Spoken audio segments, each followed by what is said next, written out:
ጆ ወየ ፍቅሬ ጓደኛዬ 7 ሰዓት ላይ ምሳ ቀጥሬያታለሁ።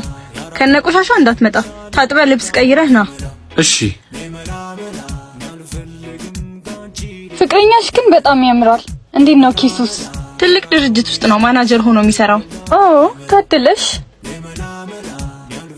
ወይኔ ጉዴ! እንዴት ናችሁ? አንቺ ትልቅ ድርጅት ውስጥ ማናጀር ነው አላልሽኝም ነበር እንዴ? ይቅርታ ማሪ፣ ስራው ምንም ፋታ አልሰጠኝም ነበር። ለዛ ነው በዚህ ልብስ የመጣሁት። እኔ ካንተ ምንም ጉዳይ የለኝም። የተጠቀምንበትን ብቻ ክፈልና ሂድልኝ እኮ። ልክ ነሽ። ምን እያልሽ ነው? ጓደኛሽ ፊት ለፊት እኮ እኔን ማናናቅ አያስፈልግም። ምን ታርግ? ባሌ ትልቅ ድርጅት ውስጥ ነው የሚሰራው ብላ ስትሰክስ ኖራ። ምን በስራዬ ታፍሪ ነበር? አዎ። እሺ ጥሩ። ና እንጂ ክፈል። ይሄው እንደምታይኝ መክፈል አልችልም፣ የለኝም።